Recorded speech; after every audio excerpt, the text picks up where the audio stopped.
izinkan saya untuk mempresentasikan rencana pengembangan sekolah dalam transformasi pendidikan digital dalam rangka kompetisi Access Smart School Award tahun 2021 SMP Manjusri Padang, Provinsi Sumatera Barat.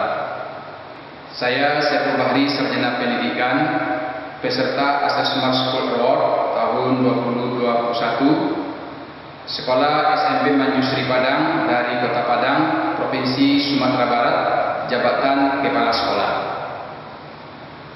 Bapak dan Ibu yang saya hormati, dalam presentasi ini saya akan membagi 3 kelompok. Yang pertama, saya akan menyampaikan latar belakang kenapa SMP Manjusri berbasis sekolah digital.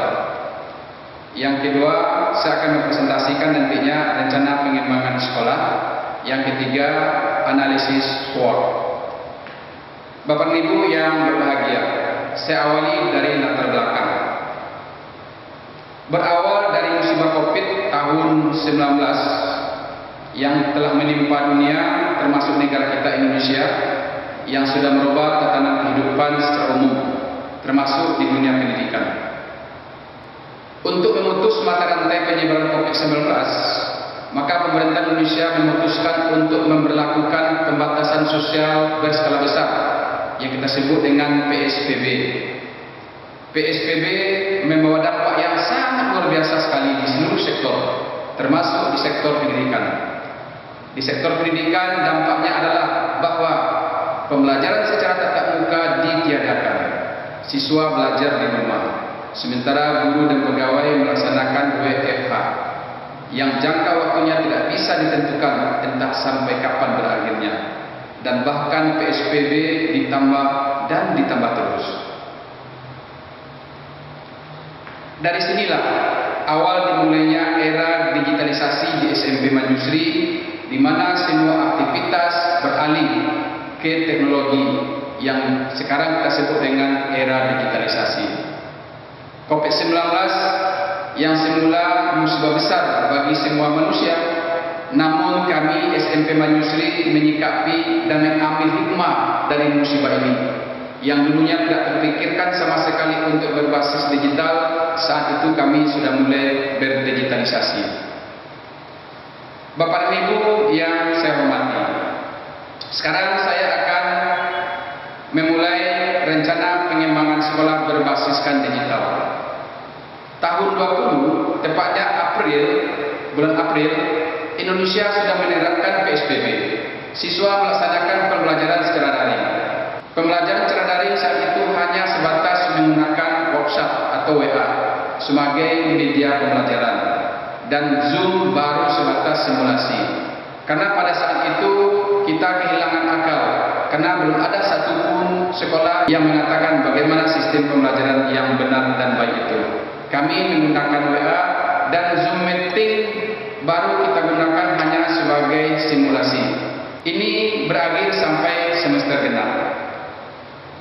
Bapak dan Ibu, memasuki semester ganjil tahun pelajaran 2021, di mana kami SMP Manjusri menyiapkan konsep pembelajaran dengan menggunakan video YouTube. Karena sebelumnya kami menganalisis dan mengevaluasi pada semester sebelumnya, yaitu pada semester genap menggunakan Zoom, banyak permasalahan. Terutama permasalahannya penggunaan paket internet yang begitu besar, belum semua siswa mempunyai perangkat HP yang memadai, serta masih ada siswa yang menggunakan HP secara bergantian dengan keluarganya. Nah, saat itulah kami melaksanakan in-house training, tepatnya di bulan Juni. In-house training kami fokuskan kegiatannya adalah membuat video YouTube. Nah, memasuki tahun pelajaran 21-22, pembelajaran di SMP Manjusri menggunakan video yang dibuat oleh guru-guru yang di-share di channel YouTube-nya masing-masing. Penggunaan video pembelajaran ini juga kami evaluasi dan kami laksanakan analisisnya. Ternyata menggunakan video pembelajaran YouTube juga tidak efektif karena banyak sekali kelemahan yang kami alami, seperti kelemahannya siswa tidak menonton video, kemudian paket yang begitu besar, dan lain-lain sebagainya. Artinya antara pengorbanan guru membuat video dengan hasil yang diharapkan tidak seimbang. Padahal merekam video, mengedit video jauh lebih sulit, sementara siswa tidak menonton video tersebut. Bapak dan Ibu, semester genap tahun 2021, tahun 2022, Kota Padang kembali melaksanakan tatap muka. Artinya sekolah sudah diizinkan untuk melaksanakan pembelajaran di sekolah. Namun dalam proses administrasi, guru tetap menggunakan LMS secara sederhana, yaitu Google Classroom sebagai tempat menghimpun tugas-tugas siswa. Nah, semester ganjil tahun 2021-2022, pemerintah menetapkan Kota Padang sebagai wilayah zona merah dengan level 4-nya, yaitu pemberlakuan pembatasan kegiatan masyarakat. Pada saat ini kami melakukan analisis dan evaluasi terhadap model dan strategi pembelajaran, di mana kami SMP Manjusri tidak lagi menggunakan video sebagai bahan pembelajaran, akan tetapi kami jadikan sebagai bahan penunjang. Pada semester ini kami menggunakan e-modul, yaitu modul yang dirancang oleh guru, nantinya di-share melalui Google Chrome, kemudian Google Classroom sebagai sarana kelas, dan kami juga menggunakan e-modul sebagai bahan literasi. Bapak dan Ibu, tatap muka terbatas memang berlaku di Kota Padang. Siswa diizinkan hanya boleh mengikuti pembelajaran 50% dari jumlah siswa. Artinya 50% siswa berada di rumah dan 50% siswa berada di sekolah. Hal ini juga mengalami kesulitan bagi kami awal-awalnya, karena bagaimana kami agar bisa selalu memperhatikan siswa, baik yang di rumah ataupun yang di sekolah. Strategi yang kami pakai adalah blended learning, artinya perpaduan teknologi dengan orang. Siswa yang di rumah tidak kehilangan haknya sebagai siswa atau lost learning, yang di sekolah juga mereka tetap menerima pembelajaran. Metodenya adalah guru melakukan share materi melalui Zoom, yang di sekolah melihat InFocus, sementara yang di rumah melihat handphone atau Android atau laptop, sehingga pembelajaran di sekolah dan di rumah tetap terlaksana dengan sebaik-baiknya. Bapak dan Ibu, perencanaan untuk tahun berikutnya, tahun 22, 23 sampai tahun 24 nantinya, SMP Manjusri kami rancang menjadi SMP yang berbasiskan digital. Artinya semua kegiatan administrasi secara umum ataupun proses pembelajaran kita laksanakan secara digitalisasi. Baik Bapak dan Ibu, inilah program-program strategis yang kami rekap, yang kami buatkan rekapitulasinya untuk perencanaan TIK 4 tahun ke depan, yang sudah kita mulai dari tahun 2021, yang akan merupakan keharusan nantinya tahun 2023-2024. Yang pertama, Bapak dan Ibu, guru akan tetap nantinya membuat video YouTube. Yang kedua, membuat e-modul yang saat ini sudah kita mulai. Kemudian pembelajaran melalui LMS. Kemudian semua guru sudah harus menggunakan PowerPoint sebagai media pembelajaran. Buku elektronik yang sudah kita mulai pada tahun pelajaran sekarang. Kemudian pembelajaran terintegrasi dengan TIK yang sudah kita mulai pada semester sekarang ini, yang tahun 2022, 2023, 2024 ini akan menjadikan satu branding daripada SMP Manjusri.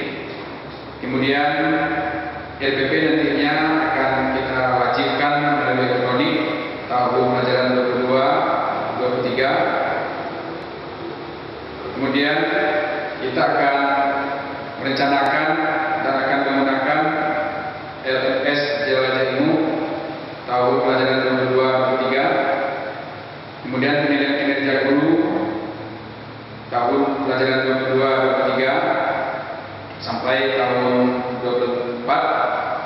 Kemudian penilaian kinerja melalui elektronik 2022-2023. Kemudian e-raport sudah kami terapkan dari tahun 2021. Kemudian rapor mutu sekolah berdasarkan AKL itu akan kami terapkan tahun 2022-2023. Berikut yang terakhir, Bapak dan Ibu, analisis SWOT. Analisis SWOT untuk 4 tahun ke depan. Yang pertama, kekuatan.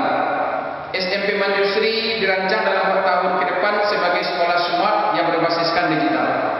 Yang kedua, kemauan guru-guru untuk terus belajar teknologi sangat tinggi sekali. Yang ketiga, sarana dan prasarana yang cukup mendukung. Yang keempat, dukungan dari yayasan dan orang tua sangat tinggi. Kelemahan, sebagian kecil dari guru-guru SMP Manjusri Padang ada yang belum siap untuk melakukan perubahan.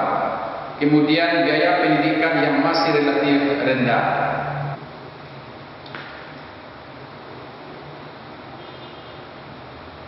Opportunity atau peluang.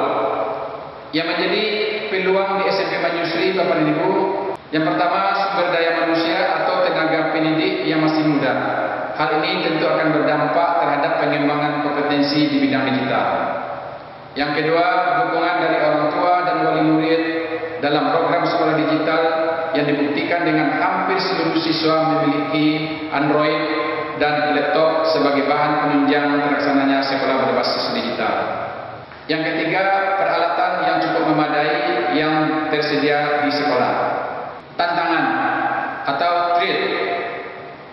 Sebagai tantangan untuk kedepannya SMP Manjusri adalah guru yang selalu berganti yang disebabkan diangkat sebagai tenaga P3K yang nantinya akan ditempatkan di sekolah negeri. Yang kedua, penggunaan kurikulum yang selalu menyesuaikan. Yang ketiga, kemajuan teknologi di masa yang akan datang tidak sebanding dengan kompetensi guru saat ini. Yang keempat, kita mengkhawatirkan kehidupan sosial akan menjadi menurun akibat penggunaan teknologi. Kesimpulan, oleh karena itu, seluruh stakeholder pendidikan tentunya harus melakukan perubahan dan kreativitas guna menghadapi tantangan terjadi di sekolah. Karena guru tidak dapat digantikan oleh teknologi. Namun guru-guru yang tidak bisa teknologi tentunya akan digantikan nanti dengan guru-guru yang memiliki kemampuan teknologi. Saya kira demikian presentasi saya pada saat ini. Mudah-mudahan ada manfaatnya untuk kita semua.